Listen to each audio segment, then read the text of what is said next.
dogo tuko nayo. We are a very small percentage, maybe 1% of the entire republic kwa wote wenye watu kwa public service. Kwa hivyo, kwanza lazima tujiulize leo ni kwa nini tulichagua hii kazi. Siku yenye wewe uliapply kufanya hii kazi, why? And that's something we must remind ourselves every day. Because sometimes ile desire ya kutafuta pesa inatufanya tusahau kulikuwa na kiini ya sisi kutafuta kazi hii. Kuna machiefs hapa waliandikwa kazi less than 2 years ago, hata hawajapata salary. Wako wapi? Kuna mwenye wako? Simameni nione wenye hawajalipwa bado, wamekuwa wakingojea. Asante sana. Etini chief, si wewe uliandikwa kazi 2 years ago? Si ulipoenda interview ulikuwa unajua hakuna gari, hakuna ofisi, ya? Si ndio? Hakuna ofisi, hakuna gari. Si wewe ni mtu ya hiyo location? Na vile ulienda interview si uliulizwa swali, kaambiwa utafanyaje kazi na hakuna ofisi? Ukasema ofisi ni ya nini? Mimi ni creative, pale popote nitakuwa ni ofisi yangu. Si ukweli? Na kwa sababu mlikuwa na interview watu 20, wakaona wewe mwenye umekubali unaweza fanya hata kazi bila ofisi, wakakupatia. Mwingine akauliza please Keti, mwingine akaulizwa sasa wewe sasa wewe utafanya kazi namna gani na hakuna motorcycle? Akasema mtu ufanyie nini motorcycle kwa location yake? Si mimi nimekuwa nikizunguka hapa, nikitembea na kwa mguu. Sasa saa hizi ukiambiwa kwa nini huja respond wapi, unasema sina motorcycle. We must remember, even these OCSs who are here, they are among the cadre of police officers who perhaps are the only person who was picked at that time kwa location yake, because walikuwa wanachukuliwa wachache, na alipoenda recruitment walikuwa wengi, na wewe ukachukuliwa. Sasa wewe umesahau because it was 20 years ago, umesahau kwamba you are among the very few Kenyans who have gotten a job that many people want to do this job and they are unable to get the opportunity. So, number one is to remember always that you have a job. Understand what is your job. All of us who are here are leaders. Leaders. Meaning that the people are expecting certain things from you and they're expecting certain behavior from you. You are a leader. As a chief, by the time unaitwa chief, you must respect yourself so that the community can respect you. As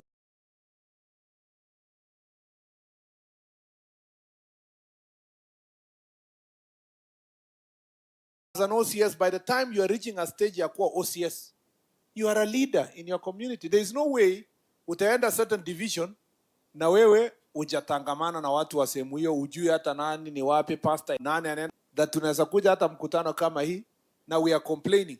Chief anasema tuko na shida, polisi wanatusumbua, ukienda huko wanapendua evidence, polisi wanasema chief hawatusaidii.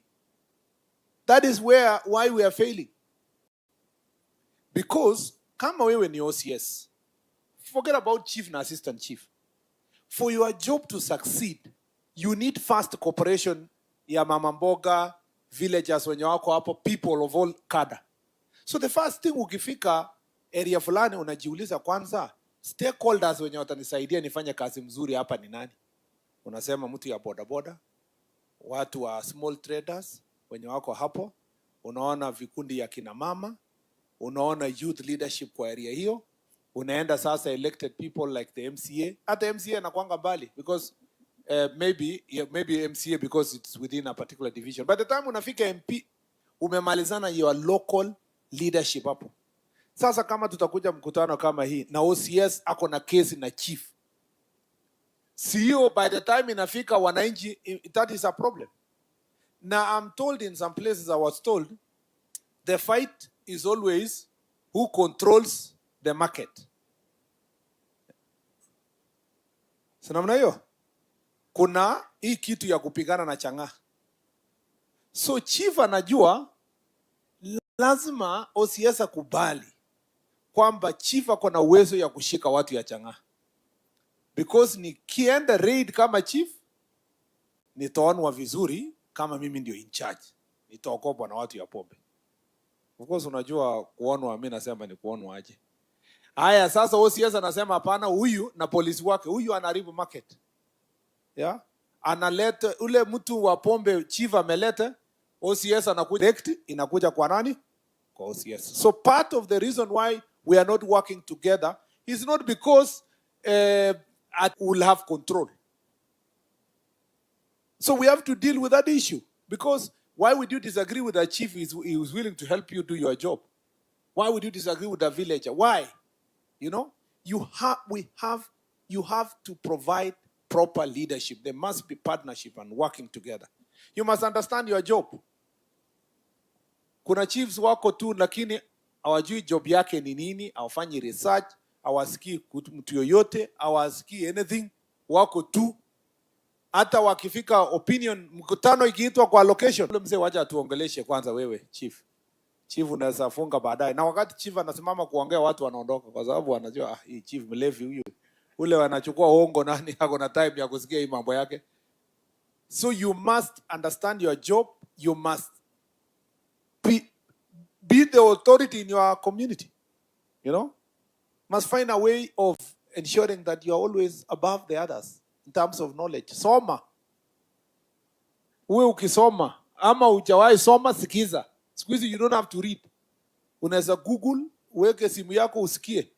Sikie mambo ya SHA leo, mambo ya housing, mambo ya nini, na ukichukua notes. Understand the job you are doing. Na usiende baraza chief na useme ati I don't know. Ta ukiuliza swali ngumu mwambie what is Pythagoras theorem, useme tu we are still consulting with sub-county DCC. There's no way you can say I don't know. Watu waende nyumbani wakisema ayo chief niliwaambia ajui kitu. Kuna chief ajui kitu kwa location yake. So tunajua wote what's going on. Ukweli ama sio kweli? Chief anajua nani alilala wapi, aliamka saa ngapi, anaendanga na nani. Nini, si nyinyi ndio mnaandika ile karatasi ya recommendation ya kupata ID. Kaambia chief huyu kijana ni ya nani? Sema ni ya Otieno, lakini Omondi ana claim ni yake. So tuandikie Omondi kwa sababu anafikiria ni yake lakini mtoto ni ya Otieno. Kama nyinyi mnajua hiyo mambo yote, itakuwa kweli bangi na pombe? You know all these things. As a chief, make sure that you are above the others. And you can be innovative. Ukiona ujui kitu fulani, tafuta kijana kwa hiyo locality, mtu amesoma. Wale vijana machachari walikuwa hapa ama mtu amesoma. Unaona wale watu wa CBO na NGO na nini wanapenda kuongea vizuri sana na wamesoma. Sasa wewe unajifanya tu nini, unapeleka yeye kwa baraza, naambia watu kwa baraza, kabla niko na maneno mingi sana. Kabla sijaongea kuna huyu bwana ako na mambo machache. Na wewe unawaachilia yeye aongee. Wakati anaongea wewe naandika notes. Naandika point. Ikifika 30 minutes unasimama unasema bado niko na maneno ya 1 hour. Lakini naona nyinyi, nimeona watu wamechoka. Mnataka niendelee ama tufanye baraza? Of course watu washachoka sema hii ya nani imetosha siku nyingine. Watu wanasema kama chief anaweza lete huyu na aseme mzuri hivi, sembuse chief mwenyewe zako na maneno mazuri mingi na utakuwa umeponyoka. Next time ukirudi unaenda kusoma ile notes, unakuja sasa ku revise. Kwa hivyo you must leverage on the resources you have, creativity because of the job you have. Number 2, you must, one of the things that is making it very difficult for us to serve is corruption. Ni wizi.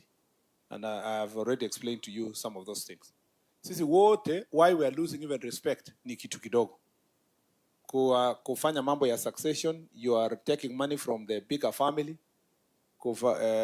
Facilitate certain defilement cases, you are colluding with the criminal to discourage witnesses, harassing them. Maybe you chiefs as hapo, polisi mwenye alikuwa investigator, you are colluding to do those things. Ukiwa barabara, wewe unachukua kitu kidogo. Na sijasema, you know, I've been using the example of traffic. Traffic is because it's just most talked. Lakini corruption is permeated everywhere. And it's important for all of us to face it as it is. Yes, It is okay, Bwana Base Commander kusema hata wananchi wanalete tu. Kwanza there is a base commander yesterday who told us in Homa Bay hata hatuchukuangi.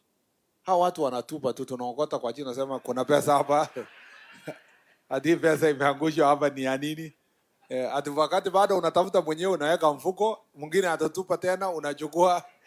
So we are looking for all excuses to run away from corruption. Please, let's face it. If we don't deal with corruption, it will wind up our system. And the best way to deal with corruption is jukwaa la usalama mashinani. To have accountability mechanisms that go to the local level. At least, like someone proposed, maybe quarterly, ama twice in a quarter, or once in a 2 months, mkuwe na baraza ya kujiuliza kwa division. OCS wako hapo, chiefs wako hapo, na wananchi wako. Nasema, how can we make our location or division better?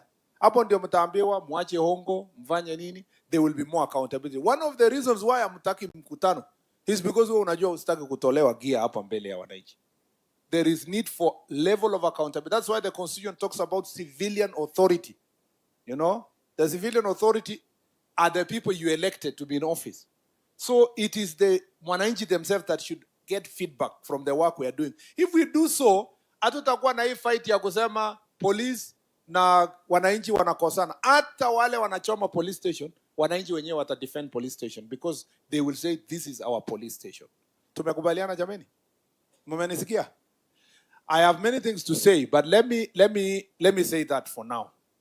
And also add that now that we have sat here, there are certain things you have raised that are related to this county before I come to your welfare.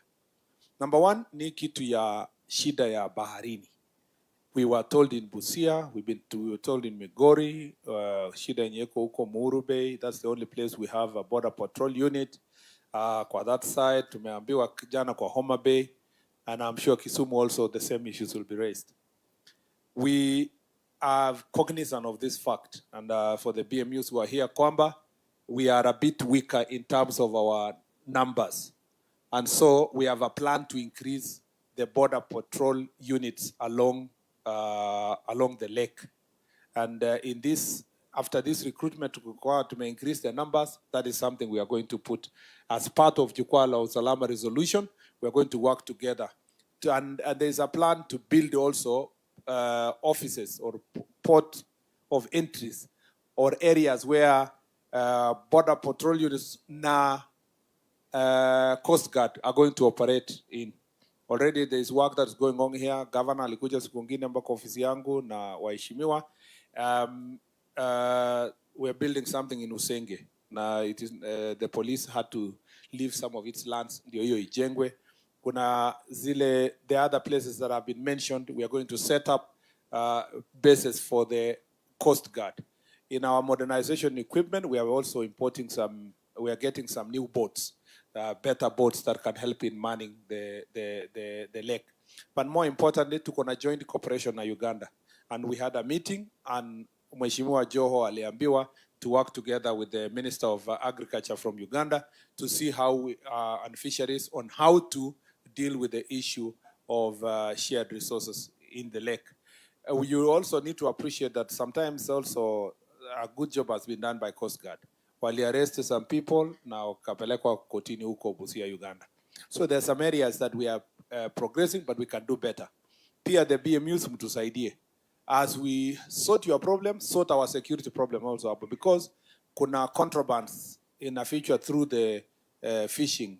That the BMUs should also come out and work with security team to deal with contrabands, alcohol, cigarettes, hiyo high five ya kutoka Uganda inaletwa through the sea, and it is also yourselves that have a role to play.